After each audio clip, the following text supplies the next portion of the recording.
What is going on, everybody? Welcome back to Heck versus Hell, where the truth we will always tell. My name is Hector Rivera. You already know who it is. Your host of Heck versus Hell. Don't get it confused. It is I, the same one you hear on the audio. So if you're watching this right now, it's still me. What's going on? I just wanted to come on video actually so we could do this one and just start moving on to transitioning to video so we could have more video content for you guys as well.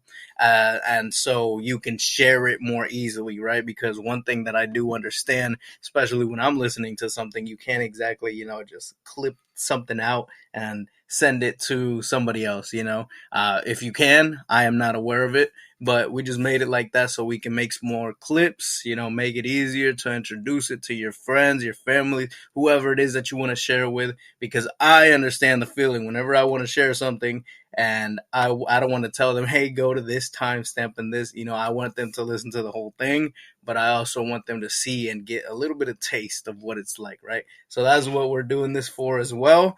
And just being on here more intimately, right? I feel like, if you see me face to face, we're closer or something, and you can see my expressions that I'm actually doing whenever I'm telling certain stories, whenever I'm saying certain things, the seriousness that I'm gonna do, the and the jokingness that I'm gonna do. So just moving everywhere and being more expressive with you guys, okay?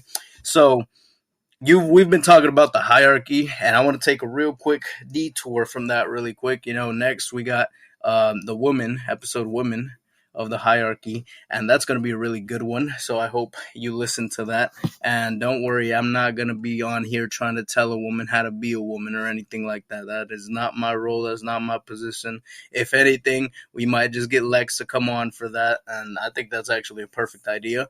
We could do it that way. But this episode is going to be one that I've really wanted to talk about before. It's going to be called Dark Faith. And it's really good because, to give you a little backstory of how my life previously was, is, if many of you don't know, or many of you do know, I grew up in a Catholic household, okay? And Catholicism, you are taught to worship deities. You are taught to worship statues, put them up, pray to statues, pray to the Virgin Mary, to even to Saint Judas, right? That's what they say. They have a whole statue of Saint Judas. It's for workers specifically. All this hoopla, right? So they have a lot of different traditions, different practices from the things that was actually taught by Christ directly, okay? And even one of the 10 commandments is don't make idols. That's, right then and there. If you go and look at the scriptures in the Catholic Church, I don't know if they show the 10 commandments, right? But from what I've seen, most people, they put do not covet 2 times, okay? So they change and take out the idols to change it to do not covet. They say don't take on, don't adultery, basically. And they take off the whole, they one of them that they just kind of basically double over and replace with the making false idols, making gods, making statues, whatever it is, because that's what they do, okay? Hear me out. I'm going somewhere, okay? I'm just giving you a little backstory. What I came to find out and what I was grown up into, my parents, they prayed to those deities very often, specifically the Virgin Mary. And they had such strong faith, incredible faith, to the point where they made promises. They made certain promises and they promised something back, right? They say, hey, do this and I'll do this. Do this and I'll sacrifice this. That's how those promises were made. That's how those covenants were made. They went and they were to the point where these things would come to fruition.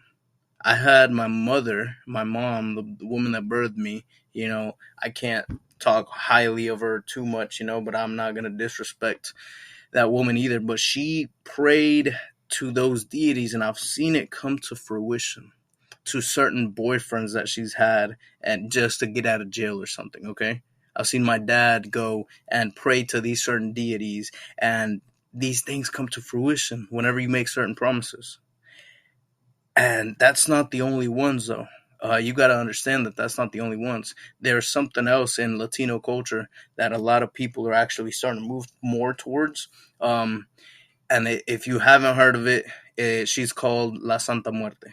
Okay, just to give you a little briefing, she is pretty much like the Virgin Mary, except death. It's that's the way I correlate it, because that statue, that's not the Virgin Mary. Okay, that's not the mother of Christ. 100%, that is not her. Okay, so that's a statue. The Santa Muerte, it means Saint Death. That's what it means translated into English. That is something that is in very heavily in Latino culture. And what they understand, what they say is she's basically the saint of death that takes you into the afterlife, right? So she still protects you, she still does all this and that, but she takes you into the afterlife. She's basically the I guess the one that takes you there, almost like the what is it called, the Undertaker. Um, so they pray to her as well. They believe that she is a servant of God too, just like they do with the Virgin Mary. They believe that she is a servant of God and that she has power as well. I'll tell you, I've seen people pray to her and make such promises to where they come to fruition. Incredible, incredible things of faith, miraculous situations. One of the most, and this is actually more so Virgin Mary, because I'm gonna hop back into it.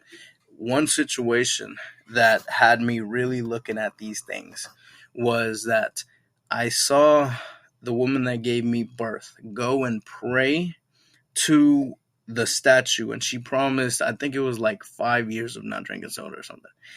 She promised that in terms of her getting out of jail. Now, mind you, she had so many tickets because she did not pay them off. She just constantly kept changing her name and getting them under different names. Um, and she had racked up so many tickets to where there were parking tickets. There were tickets for no driver's license, no insurance, no registration, having kids, unbuckled, kids without safety seats, all that things, right? So many tickets, to the point where they gave her 2 years for jail. Now she went and they were going to separate that up. They were going to break it up to where she was going to be in jail for like almost like a probation, I guess you could say, type of situation, where she was in jail for 30 days and then she was supposed to get out and then go back into jail for the 2 years.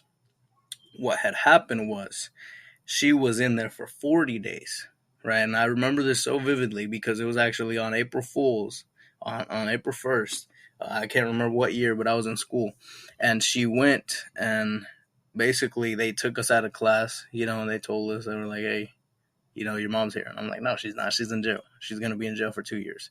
And she was there, and it was so insane because they just dropped the 2 years. They said, okay, well, you were supposed to be in there for 30 days. You were in there for 40.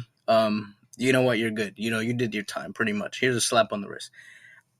It was so miraculously amazing. I had no idea how that happened. And I was like, man, I got to start reverencing this deity. I got to start reverencing this statue because that's some miracles that's going on, and I always had that understanding, like, they can do that, they actually have the power and hold the power to do that. But I was never the type, like, I need something so bad that I want to be so sure of it to happen. I was more so like, if it happens, it happens. It is what it is if it doesn't.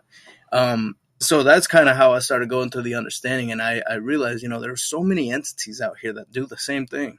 There's so many people, there's so many things that do the same thing, whatever it is, all these cults, all these things or whatever.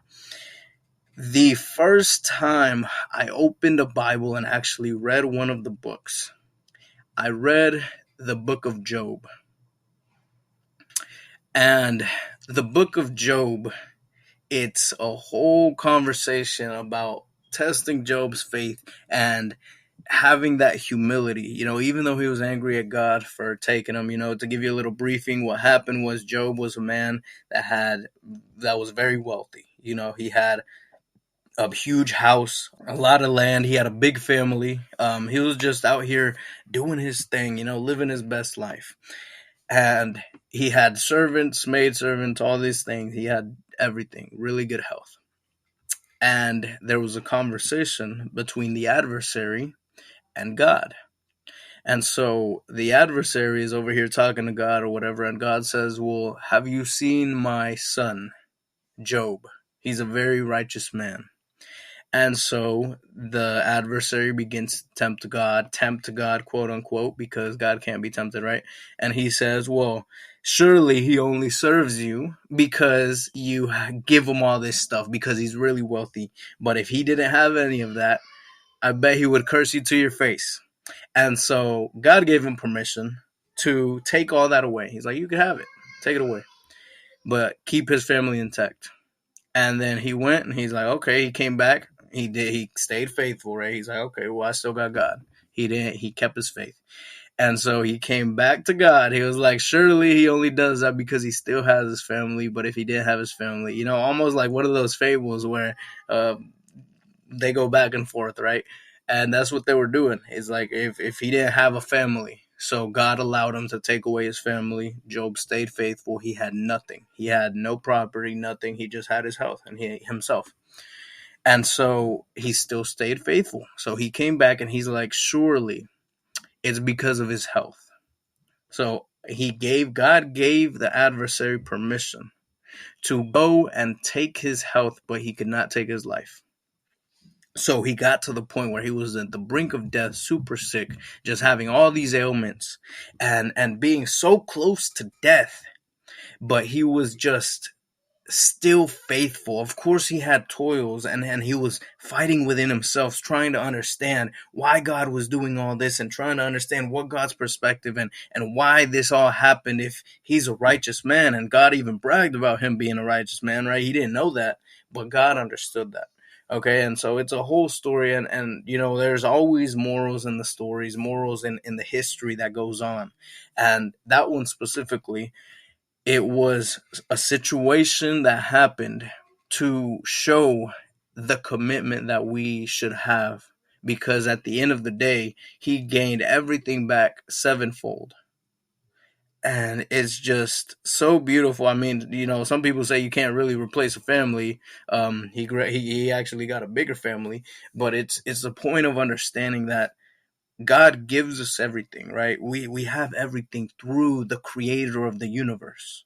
He was the one that placed us in the family that we have. He was the one that placed us in the situations that we're in, that gave us the bad situations and gave us the good ones, and allowed the bad things to happen to us, right? To allowed, right? I'm doing air quotes right now if you're not seeing this, but it's all thanks to God. It's always going to be the glory to the creator of the universe. It's always going to be because he allowed it to happen, whether it was him directly or he allowed it to happen. So what I came to understand was that there's a hierarchy.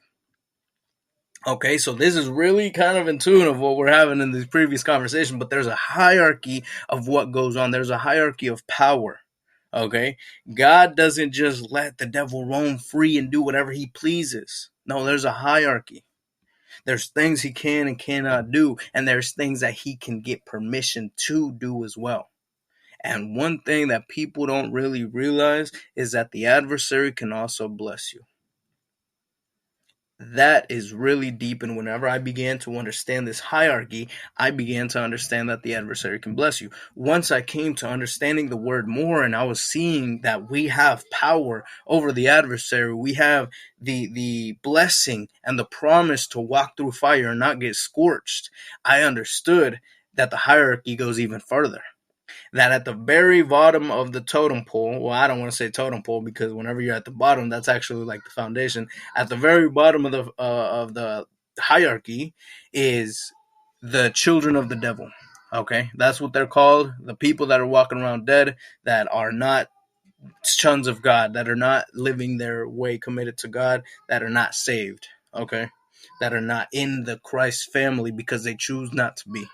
They choose to be of the world. Okay, so whenever I say children of the devil, children of the world, children of the adversary, children of wrath, or whatever, that's what I mean, is people that choose not to go towards salvation, people that choose the world over choosing the creator of the world. Okay, so that's what I mean whenever I say it, because that's their idol. That's who they worship. That's what they do. Either they're chasing money, they're chasing mammon, they're chasing women, they're chasing status, they're chasing themselves. Some people can idolize themselves.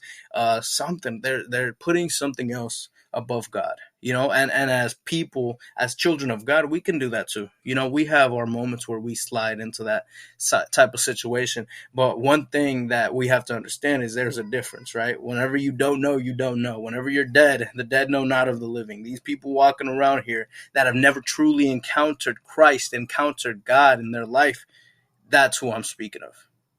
The dead know not of the living. They don't know the difference. Everybody else is just a person to them.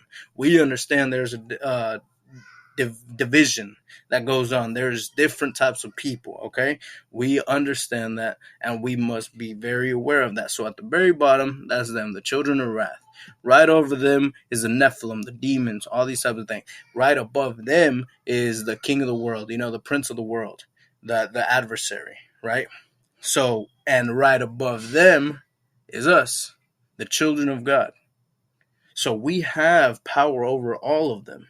Now, of course, that's not to say, hey, we got dominion over other people. We got more of this or more of that. It's not to look at us promptly or proudly in any type of way, make ourselves be above somebody else. It's to the point of understanding that everything has a dominion. Even when it talks about family in that whole hierarchy miniseries that we're doing, I'm not saying a man is more important than a woman or the parents are more important than the children. I'm saying there's a hierarchy and levels of power, respect, dominion, command in the capabilities and responsibilities that we are allotted to do. A lot of people don't understand this hierarchy, and that's why they still live with so much limitations and still not living out the purpose that was intended for them. Because everybody was meant to live the way the disciples did, to the point where we're rising the dead just like Christ did, where we're over here getting out of jail, just walking out in the Spirit, being led by the Spirit. So much things that we are capable of that are beyond a normal human comprehension. We choose not to believe it because we don't see ourselves as such. We don't believe that we actually truly have this power, right? Because even another story that I most recently, I want to say in the last couple months, that I found out about was the story of, I think it was, I don't even want to tell you. It's basically some servants of God where they basically went to scope out some land, and there was giants, there was Nephilim on the land. Okay, and they were huge, that they looked like grasshoppers to those giants. And they came back. I want to say it was Gad, if I'm not mistaken. Maybe I'm mistaken. Correct me if I'm wrong. But they came back and they were like, hey, this is what we saw. They were huge. We were like grasshoppers to them. We can't take them on. We can't possibly take them on. There was 12 of them. 10 of them said that. 2 of them said, yeah, we could do it. We could make it happen. And they had such incredible faith because they understand, if God is for us, who can be against us? If we are the children of God, as we say to be, it doesn't matter how big somebody else is. It doesn't matter who or what size, who they are. If you're over here, you're very, very scrawny, have no athletic ability, and have never gotten in any fight, and your strength isn't all the way there, and you come across the biggest, baddest, world's strongest man that is really good at fighting, whatever, and you serve the God that you serve, and you truly believe and know that if he is for you, without a doubt, you will be the one overcoming. You will be the one on top of the situation, without a doubt. It's just up to what we want to believe. And that's what I talk about when it comes to dark faith. There's so much things that limit us. There's so much things that hold us in bondage, because even to the point of witchcraft, one of the biggest issues when it comes to witchcraft is that we seem to want to believe it. Now, I don't know if any of you have heard of John Ramirez. He's a pastor. He used to be an ex-Satanist. Okay, he's an ex-Satanist. So he would go and he would pray so diligently, hours and hours on end. Now, first of all, he has incredible commitment, to being a Satanist. If he's over here praying hours and hours and then to Satan. Okay, that's awesome. That's better than I'm even doing. Okay, I'll be honest with you. I'm not doing that. And he was just going and praying so diligently to the point where he was astral projecting over cities, just spreading diseases, spreading curses all over people, just hitting people with cancer, hitting people with death on the way, hitting people with all these things, all these ailments, and just doing that for fun. And there was this one story that he told about how I believe it was a woman that came to him and she asked to put a curse on another woman. And he asked a couple more questions, whatever. And she was like, "Hey, well, she's a Christian." And he was like, "Oh, okay. How much is it gonna be, right?" And he's like, "Oh, okay. No, that's fine. I'll do it for free." He was so much against Christ that he said, "I'll do it for free." Okay. Now this is not cheap. Even whenever you go to any type of sorcery medium, whatever, false prophets, things like that. I know they're called mediums. I can't remember the other name, but whenever you go to them, they're not that cheap. Okay. Some of them are running seven figures. Some of them, 10 like $10,000. Some of them running like $10,000. Some of them, I don't know how much they're charging right now, but they're not cheap. Okay, so the fact that he would do it for free, that was something that just showed his hatred. Number one. Okay, number two was the fact that he went and he conjured up Satan himself just for this woman. Just for this woman, he conjured up Satan himself, and he spoke to him. He's like, "Hey, let's talk." And he's like, "I need you to get this woman." Okay, so he goes, he looks out, he goes, does what he does. He comes back and he says, "We cannot touch this woman. We cannot touch her because the God that she serves." Now, obviously, he wasn't about to go and say, "Oh, well, she serves the creator of the universe. She's got Christ, and all this other stuff." He was just like, "Nope, we can't do it. Can't touch her. You got to move on somewhere else, do something else. We can't touch her." And it goes to show the amount of power that we have, even whenever we don't believe it. Even if we're just children of God, we understand that stuff cannot be put on us. That stuff cannot bind us. That stuff cannot hold us down. All these strongholds, all these witchcraft, all these things that you have backsliding to you, it's all handled. We have the victory already. Okay, we always have the victory. It's just up to you whether you want to accept it or not. That's what I had to understand in myself first and foremost as well, was understanding that we have the victory to anything. Even right now, it sounds like they're not wanting me to share this message because I hear a little boy screaming from the neighbor's side over here, sounding like a DM coming out of him himself. Okay, I don't know if y'all can hear that, but that's exactly what it sounds like, because this message is supposed to penetrate you. It's supposed to get to you because there's something holding you back right now to where you think you're not good enough. You're always going to fail. Everything's always going to go the wrong way. Nothing's ever happening to you. You don't feel like you're good enough to even call yourself a child of God. I know. And I can feel it right now. You're going through that situation. That's why I had to take a pause from the mini-series, because you need to hear this. And you need to understand that you have the victory. It doesn't matter what it is or how big the obstacle you think is going through. The giant of this world is nothing compared to the creator of the universe. It is nothing for Christ to say, "It is done. It is handled. I got you." Nothing. And you know why he's going to do it? The same reason he died on the cross. The same reason he committed himself unto us as a sacrifice. Because love is sacrifice. Because he loves us. He loves you. And that's exactly what it is. Okay, so whenever you hear people say, I never understood that myself personally, about how Christ can love somebody to the point where, we're actually being brought alive. I'm like, this doesn't make sense. Getting into heaven and he died for you. He died for your sins, all this and that. It never made sense to me until I began to understand the true meaning of love. See, so many things that I was born into, one of them being manipulation, which is also a form of witchcraft, is what I was taught. I was taught that love is actually lust, that love is actually manipulation. That's what I was taught. That's what I believed. That love, you kind of have to manipulate love a little bit. It may seem, like right there, or especially in this generation, people believe that love is what I receive. Love is what I'm getting, what I benefit from. Oh, I love you because I'm getting this. I love you because you make me feel whatever it is. That's not the case at all. It has nothing to do with you. And that's how you know it's love. Because it has nothing to do with you. That's the reality of the situation. Because you could say, yeah, it has something to do with me because, I love that person so much. I don't want to see them falter. I don't want to see them fail. I don't want to, and that's the case too. But when it comes to what you're doing and going out of your way, that's what love is sacrifice. Okay, so we got to really understand that.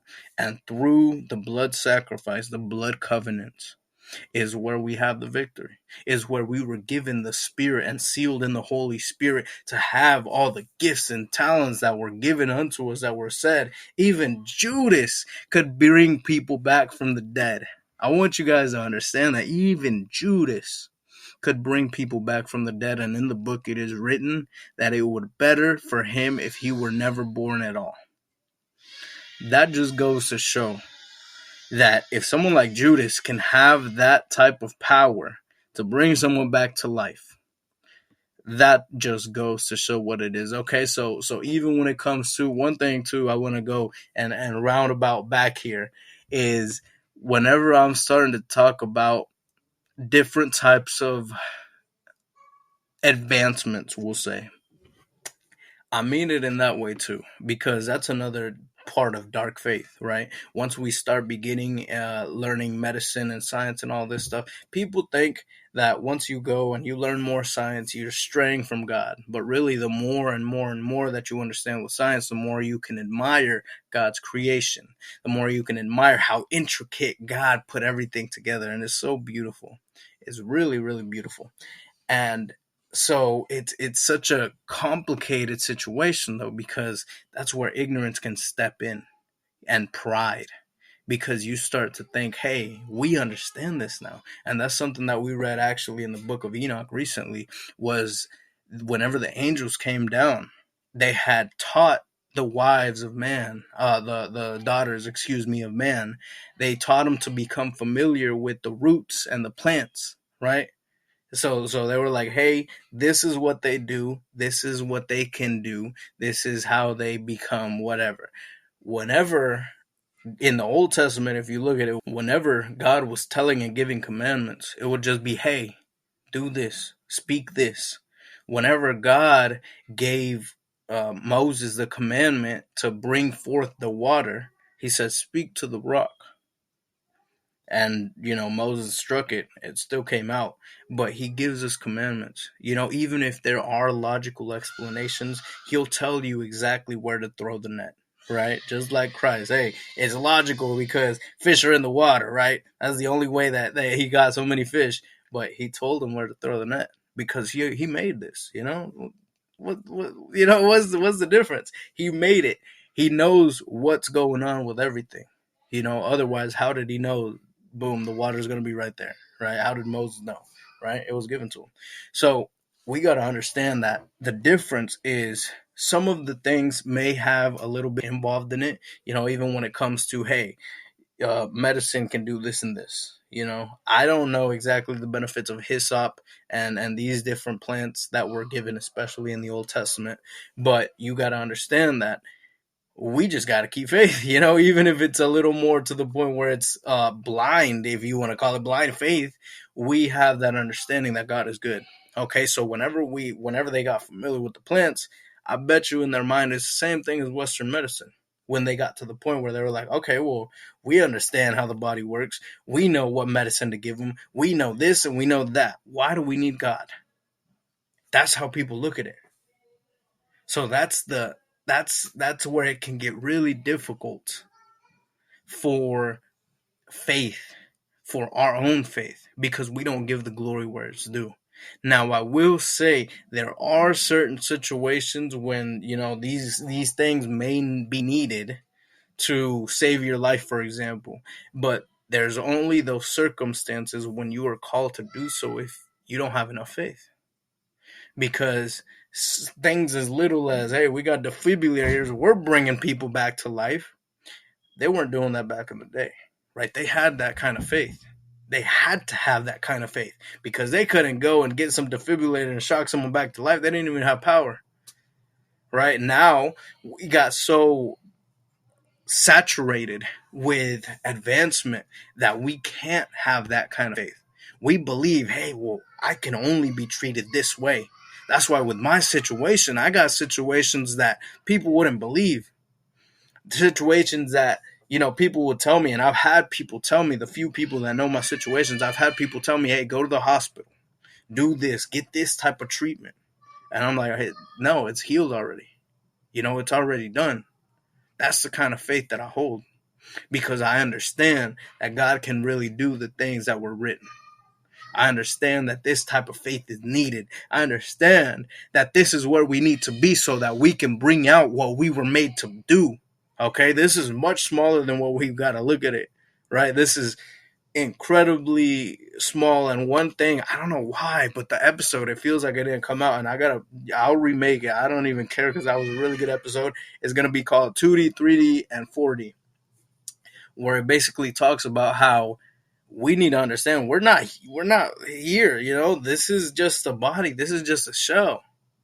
So you got to heal internally first. Our soul is connected to our spirit more directly, right? So if we can go and have that faith, have that belief, that's why, all these laws of attraction, laws of resonance, laws of whatever it is, all these things, they have such a deep, profound meaning to it because they are put in the spiritual, and that's a lot more real than the physical.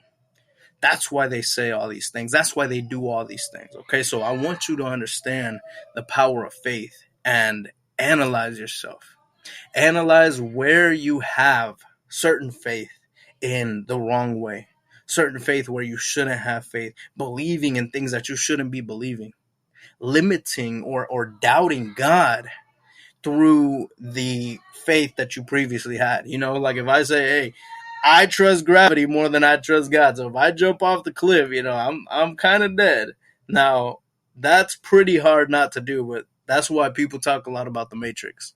Because in that situation, he had to go and constantly do it over and over and over again to the point where he was like, oh, snap, I can really do this. Even if he was watching other people do it, that's where we can train our faith too. It's a muscle. And analyzing ourselves first and foremost, that's how we do it. Even if it's little things like I got enough faith to close my eyes and have the spiritual intuition to not bump into things. Even if you got to train it a couple times before you don't bump into things, we're training everything. You're always in practice. That's something that Lex told me. Every single thing is a practice. Doesn't matter what it is. It's always a premeditation. There's always something going on. Everything is always a practice. Everything is always a test. It's always to get us better and keep us honed. Okay, so we always got to continue growing and always got to continue pushing forward because everything is a test for the final test. Okay, and the final test is going to be here when you know it. I can't tell you if it's going to be here in a couple years from now, if it's going to be there at that time, at this time, at the point of your death, at the point of, this point in your life. I can't tell you any of that. Everybody has their moment to shine. Okay, so I just want you to know that, and I want you to be ready for that moment.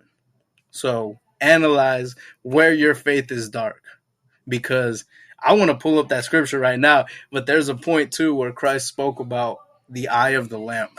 Okay, so do that homework and actually look that up for me and analyze that. Start meditating on the word, okay, because that's where we can improve too.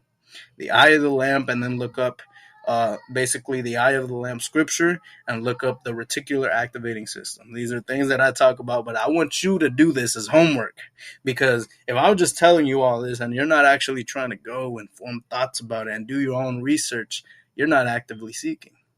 You're just stumbling upon things. You may have just stumbled upon this episode. Even if it was perfectly placed in your life, you could have just stumbled upon it. I want you to seek diligently so you can become better. Okay, so that's the way everything's honing. Okay, once you start seeking better, then you can start seeking yourself better, seeking where you have dark faith, where you can improve, where you can become better, where you can do better. Okay, where you can bring out your greatness, and when it is time, when the opportunity presents itself. Okay, so do that for me, please. I love each and every one of you. My name is Hector. You already know who it is. I love you, and I'll catch you on the flip side.